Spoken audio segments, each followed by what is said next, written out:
La esencia del mensaje de la Revolución Ciudadana en la campaña electoral del 2006 fue terminar con las arbitrariedades de la partidocracia que habían hecho añicos a la institucionalidad democrática. Eso se colocó por encima de los ofrecimientos materiales de la politiquería tradicional. El pueblo apoyó masivamente esa promesa que se concretó en la Constitución garantista de Montecristi. De ahí la importancia de revisar si los estados de excepción constitucional decretados por el presidente de la República se ajustan al mandato popular constituyente. Es nuestro invitado, el licenciado Rolando Panchana, asambleísta de Alianza País, a quien damos la bienvenida. Buenos días, asambleísta. Buenos días, doctor. A la orden. El presidente de la República ha decretado varias veces el estado de excepción y lo ha aplicado dentro de las competencias de la función ejecutiva.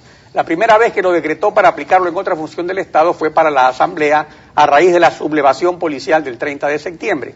Ahora, y en ese caso, ¿cómo y para qué se aplicó el estado de excepción? Esto como antecedente antes de llegar a lo de al actual. Artículo 164, numeral 6, disponer el empleo de las Fuerzas Armadas y de la Policía Nacional. No se olvide usted que al sublevarse la escolta legislativa el día 30 de septiembre del año anterior, se fracturó gravemente la estabilidad de la Asamblea, puesto que nuestra ley establece que la escolta legislativa le responde al presidente de la Asamblea Nacional. Ellos ese día no le respondieron a la presidenta encargada de la Asamblea. Y como nuestra ley dispone que la escolta la integra la policía, es necesario el estado de excepción hasta que en nuestra propia ley nosotros, los asambleístas, dispongamos en una reforma una integración diferente de la escolta legislativa. Eso prioritariamente. ¿Y por qué dirá la gente? Porque, por ejemplo, la Asamblea Nacional es custodio del libro de legislación auténtica del país. Entonces, imagínese que alguien entre allí y altere algún acta o el funcionamiento de la Asamblea, que eso fue lo que ocurrió el 30 de septiembre. O sea, en ese caso se aplicó dentro de la órbita de la función ejecutiva. Sí, correcto. Ya que la escolta legislativa pasó a estar a cargo de las Fuerzas Armadas para garantizar la seguridad de la Asamblea. Pero además hay una sentencia de la Corte Constitucional de marzo 25 del 2010 sobre la declaratoria del estado de excepción de la laguna de Yaguarcocha, porque esto es interesante, tantos estados de excepción que ha declarado el presidente, que estuvo pues a cargo de la ministra del Ambiente. Y la Corte Constitucional, en los considerandos de su sentencia, autoriza ese estado de excepción, entre otros motivos, por el siguiente, dice: no se interrumpe ni altera el normal funcionamiento del Estado. Es claro que la declaratoria del estado de excepción no suspende gravemente los derechos protegidos por la Constitución. Y aquí viene lo importante, ni afecta a la división de poderes, que es la garantía de la democracia. Entonces queda claro que un estado de excepción no puede afectar la división de poderes. Ahora, ¿no cree usted que eso es lo que debe examinarse en la Asamblea? Porque si uno ve el decreto, en efecto, se puede establecer esa situación que estaría en contra de ese principio básico. ¿Qué situación? La situación de que el estado de excepción interfiera en la división de poderes, tal como lo establece la Constitución y la Corte Constitucional. Hay que explicarle a la gente y a usted. A ver, la justicia es cuanto derecho y cuanto servicio importantísima para los ecuatorianos. El decreto del presidente lo que hace es no afectar la división de poderes porque no está interfiriendo sobre el poder de administrar justicia por autoridad de la ley que tienen los jueces. No, es en torno al servicio de justicia que nos afecta a todos. Si hay 1.215.000 causas represadas en promedio, y si usted multiplica ese número de causas por 3, una familia promedio del Ecuador, significa más de 3 millones de personas que están afectadas por un servicio que no se presta como la Constitución lo establece. Entonces, el decreto del presidente lo que hace es declarar la emergencia. ¿Para qué? Para que ese servicio sea eficaz. Nosotros no hemos visto en el decreto del presidente que esté interfiriendo en la facultad exclusiva de los jueces de administrar justicia. No, está procurando que el Ministerio de Finanzas, el Ministerio de Justicia, hagan lo suyo. ¿Para qué? Para, en función de la consulta popular y el dictamen del pueblo del 7 de mayo, se haga realidad lo que el pueblo determinó en las urnas. Eso es todo. Yo no veo interferencia. ¿En dónde el decreto dice Justamente vamos a ver eso, porque el problema radica en que el artículo 3 del decreto interfiere en la función judicial cuando declara de acción prioritaria la formulación ejecución e implementación de los proyectos de cambio de la justicia en el Ecuador mediante el Plan de Transformación de la Justicia. Y luego el artículo 7 dispone de la ejecución del presente decreto ejecutivo, encárguense los ministros de Finanzas y de Justicia. O sea, esto es muy distinto a que la escolta legislativa pase del Ministerio del Interior al Ministerio de Defensa, que son áreas del Ejecutivo. Entonces, ¿no le parece que es evidente que se está afectando la división de poderes cuando el ministro de Justicia, que es el que está auspiciando las acciones judiciales por el 30 de septiembre y contra los dirigentes indígenas acusados de sabotaje y terrorismo, se hace cargo de la ejecución de un decreto? A ver, doctor, vamos despacito a explicar a la gente también lo mismo, porque esto tiene que ser claro. En cuanto a lo primero, dígame usted, a ver, ¿quién le pidió al presidente, quién es el órgano de administración de la función judicial? El Consejo de la Judicatura. El máximo órgano, y que no necesita que nadie lo esté ayudando, a menos solo con dinero, eso es importante. A ver, que es otra cosa. Pero si el decreto dice claramente que es el Consejo de Administración de la Función Judicial, entiéndase, el Consejo de la Judicatura, el que le pide al presidente el estado de excepción, ¿dónde está la interferencia en otro poder de Estado? Si es como en la Asamblea. No, discúlpeme, pero una cosa es que la pida el señor Rodríguez, que antes era director de Registro Civil y ahora es delegado del presidente, y ha hecho un pedido que justamente no estaría sustentado en la Constitución. O sea, a lo mejor este señor se equivocó, pero él se lo pide al presidente. Pero le está pidiendo algo que obviamente está dentro de las atribuciones y del mandato de la consulta popular. O sea, el Consejo de la Judicatura tiene todas las atribuciones. No puede venir el ministro de Justicia a participar como ejecutor esa de es la segunda. emergencia. A ver, esa es la segunda parte de su pregunta, pero quedemos claros. Así como el presidente de la Asamblea es el que le pide, a nombre de la Asamblea, decretar el estado de excepción por el problema de la escolta, y usted ha dicho, eso está bien, es el Consejo de la Judicatura el que le pide al presidente el estado de excepción, ¿para qué?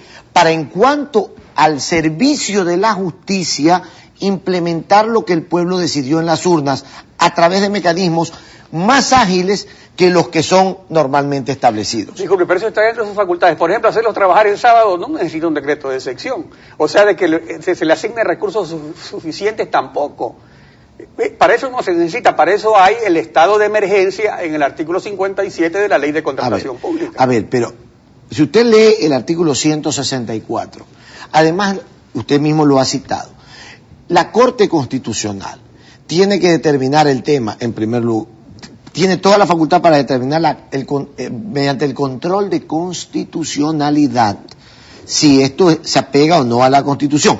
Nosotros podemos revisarlo, sí, en cualquier tiempo por el mismo articulado de la Constitución, pero para eso alguien tiene que encontrar una interferencia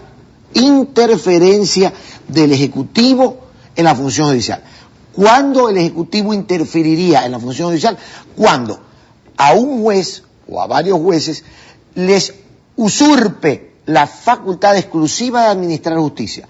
¿Eso en qué parte del decreto está? En ninguna. Es como que, en cuanto al estado de excepción de la Asamblea, el Ejecutivo pretenda, él o alguien delegado por él, hacer las leyes que nos toca redactar a nosotros. En el decreto de excepción de la Asamblea Nacional, eso no está. Y por eso ningún asambleísta Claro, pero lo ha aquí hay un demandado. asunto interesante. Usted me dice que le presenta un hecho concreto. Entonces, hay un hecho concreto. Veamos lo que el presidente Correa pidió el sábado pasado al Consejo Transitorio de la Judicatura. Veamos. María Leonor Jiménez es la presidenta de la Corte Provincial del Guaya, la más corrupta del país, la más ineficiente. En vez de pedir disculpas y quedarse callada, lo que hace es criticar abiertamente al presidente. Critica el estado de emergencia pedido por el Consejo de Judicatura, sus superiores. Esta señora es la mejor muestra de cómo estaba politizada la justicia. Esta señora es la mamá de Cintia Viteri, asambleísta por Madera Guerrero, social cristiano, como se llamen ahora. ¿Por qué no saca? Esta señora debió renunciar. Vaya, vean en qué país del mundo juez sale en televisión dando declaraciones. Eso es prohibidísimo, eso es antiético. Yo no sé por qué el Consejo de Judicatura no sanciona a esta señora. A ver, entonces, aparte de que esa corte calificada de corrupta es con juez, el abogado personal del presidente, y de que el juez Ángel Rubio también ha hecho declaraciones sobre el estado de excepción en uso legítimo de la libertad de expresión, lo hizo aquí el viernes. Entonces, y hay un hecho interesante, si la presidenta de la corte es suspendida, como pide el presidente, tiene que ser reemplazada por el presidente de la sala que tiene a su cargo el caso de Diario El Universo. Al producirse ese reemplazo, un juez suplente pasaría a presidir la sala que tiene a su cargo el caso de Diario del Universo. No es eso interferir en la justicia, porque ahí el resultado sería, partiendo de un hecho aparentemente ajeno, llega a que la separan a la señora, la suspenden, ¿verdad? Ya hay un trámite, los primos días se va allá y un juez suplente se hace cargo del caso Diario Universo. Eso no es interferir. Vea, la elucubración que usted ha hecho, ha hilado tremendamente fino en el tema, pero bueno, este es su derecho y eso es muestra de la libertad de expresión que hay aquí. Usted tiene todo el derecho de decirle a la gente eso, como el presidente tiene todo el derecho de expresar su opinión. El presidente de la República no está interfiriendo en la función judicial para destituir a María Leonor Jiménez de Viteri. Perdóneme, como que usted al hacer esta... Vamos a ver si la suspende. A ver, eso es un tema del Consejo de la Judicatura, pero el presidente está expresando una opinión. Es como cuando usted, montones de veces, expresa su opinión y dice, debería el Ejecutivo hacer esto. Mañana el Ejecutivo hace eso y dice, el doctor Pinargote interfirió en el Ejecutivo porque él dijo que debería hacer eso. Claro, pero una cosa es una opinión privada, incluso sobre esto de la libertad de opinión. No, me parece correcto lo que señala sobre la libertad de opinión, pero en ese sentido, ¿qué problema hay en que la señora Jiménez de Viteri opine sobre el estado de excepción, así como opina Ángel Rubio? O sea, los dos son jueces. Entonces, ¿por qué en el un caso es malo y en el otro caso no es malo? ¿Y qué problema hay en que el presidente de la República opine que no le parece que María Leonor Jiménez diga eso? Es una opinión. La suya, la del presidente, la de Ángel Rubio, la de María Leonor Jiménez, la mía. Yo le estoy diciendo... Ahora, el problema es que las opiniones del presidente, en el caso de Carrión, recuérdense, cuando hizo declaraciones a la CNN, también anunció que algo debería pasarle y lo metieron preso 7 meses. Entonces, no son las opiniones suyas ni las mías, porque ni siquiera las de los asambleístas son tan importantes, ni las del presidente de la Asamblea. Vea, el presidente de la República, dentro de su enlace, que no es obligatorio, no es una cadena nacional, es voluntario, expresa miles de cosas. Y yo le puedo demostrar históricamente que el presidente de la República dice algo un día y después de 4, 5 o 6 meses todavía no se cumple, y él mismo después de 4, 5 o 6 meses dice, hace 6 meses dije esto y han pasado 6 meses y no se cumple. Entonces, ¿en qué quedamos? ¿En que lo van a seguir religiendo hasta que cumpla? Es que siguiendo su razonamiento, doctor, todo lo que dice el presidente ese día se tiene que cumplir a pie juntillas, y yo le demuestro que no. Precisamente él mismo dice, hace 6 meses dije esto y todavía no se ha cumplido. Entonces resulta que unas opiniones sí son inmediatamente cumplidas, otras no. Vea, son opiniones.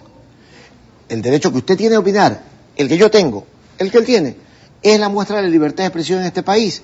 Y lo que opinen es de su exclusiva responsabilidad, la suya, la de él, la mía, hasta allí.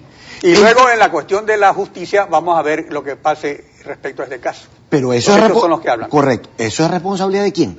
Del Consejo de la Judicatura, que ha pedido el estado de excepción. Entonces, si hay algún problema, a la Corte Constitucional, que tiene el control constitucional, nosotros en la Asamblea lo podemos evaluar, sí, pero si hay un fundamento para ello. Y eso es lo que no se ha presentado todavía, y estamos una semana con este pseudo show que sigue generando, entre comillas, opiniones en base a una hipótesis.